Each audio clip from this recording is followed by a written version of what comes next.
Assalamualaikum warahmatullahi wabarakatuh.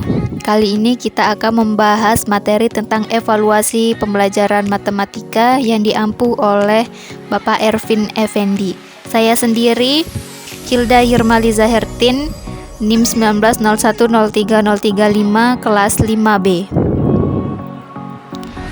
Agenda pembelajaran kita kali ini yang pertama ada penilaian autentik, yang kedua ada jenis-jenis penilaian autentik pada tingkat kognitif, LOTS, MODS, dan HOTS.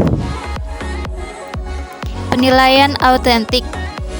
Penilaian autentik atau authentic assessment menurut Pusat Kurikulum tahun 2009 merupakan proses serangkaian kegiatan mengumpulkan data, pelaporan informasi yang menjelaskan perolehan hasil belajar siswa dengan menerapkan prinsip-prinsip penilaian, pelaksanaan berkelanjutan, bukti-bukti yang nyata atau autentik, akurat dan konsisten sebagai akuntabilitas publik.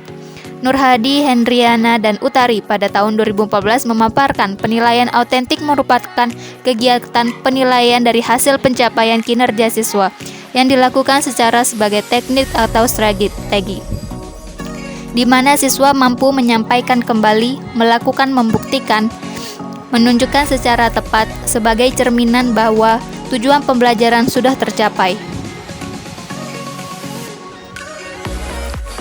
Berdasarkan uraian pendapat para ahli, penulis dapat menyimpulkan bahwa penilaian autentik adalah bentuk penilaian yang menghendaki peserta didik menampilkan sikap, menggunakan pengetahuan dan keterampilan yang diperoleh dari pembelajaran dalam melakukan tugas pada situasi yang sesungguhnya.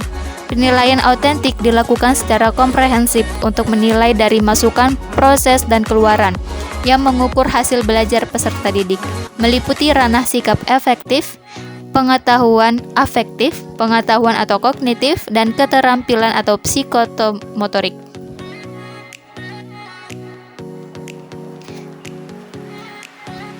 Selanjutnya ada jenis-jenis penilaian autentik, teknik dan instrumen pada penilaian kompetensi pengetahuan kognitif.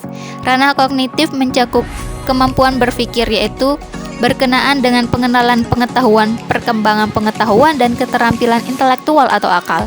Sehingga bisa disimpulkan ranah kognitif merupakan sentral yang mempunyai peran penting dalam pengembangan kurikulum dan pengembangan evaluasi pembelajaran.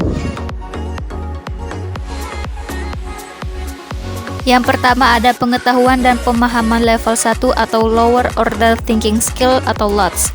Level kognitif pengetahuan dan pemahaman mencakup dimensi proses berpikir mengetahui C1 dan memahami C2. Ciri-ciri soal pada level 1 adalah mengukur pengetahuan faktual, konsep, dan prosedural.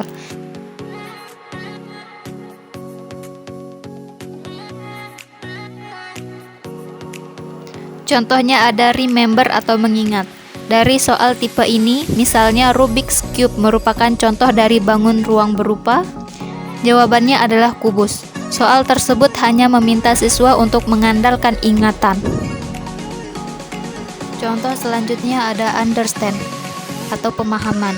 Dari soal tipe ini, misalnya jumlah sisi sejajar yang dimiliki kubus adalah. Jawabannya sisi depan.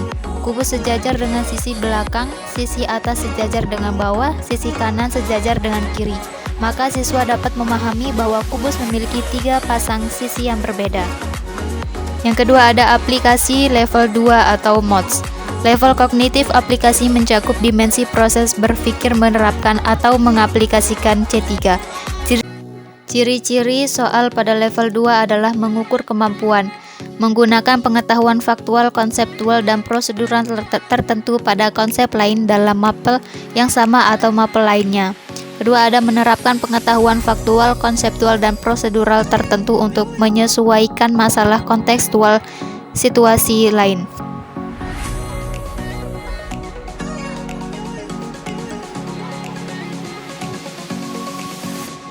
Contoh apply. Dari soal tipe ini, misalnya jumlah sisi sejajar yang dimiliki Rubik's Cube adalah. Kita mengingat bahwa Rubik's Cube berbentuk serupa dengan kubus dan kita memahami bahwa setiap kubus memiliki 3 pasang sisi yang berhadapan. Dengan demikian, kita bisa mengaplikasikan bahwa Rubik's Cube memiliki 3 panjang sisi yang berhadap.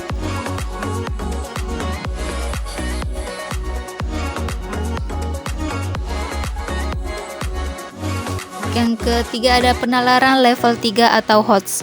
Level penalaran merupakan level kemampuan berpikir tingkat tinggi atau HOTS. Karena untuk menjawab soal-soal pada level 3, peserta didik harus mampu mengingat, memahami, dan menerapkan pengetahuan faktual, konseptual, dan prosedural, serta memiliki logika dan penalaran yang tinggi untuk memecahkan masalah-masalah kontekstual atau situasi nyata yang tidak rutin.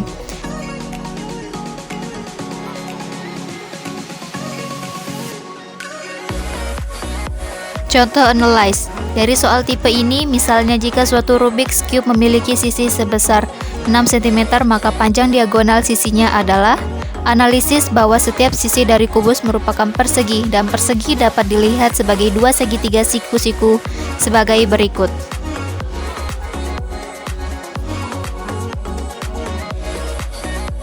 Dari hasil analisis di slide sebelumnya, kita memperoleh informasi bahwa panjang diagonal sisi yang ditanyakan pada soal yang sama dengan nilai sisi miring segitiga siku-siku, yang nilainya dapat diperoleh melalui teorema Pythagoras sehingga diperoleh nilai 6 akar 2 cm sebagai jawabannya.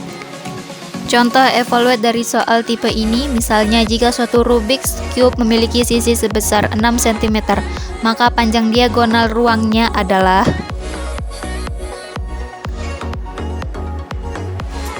Berdasarkan analisis di atas, besarnya diagonal ruang Rubik's Cube dapat diperoleh dengan mengevaluasi panjang diagonal ruang BH menggunakan teorema Pythagoras pada segitiga ABH, sehingga diperoleh nilai 6 akar 2 cm sebagai jawabannya.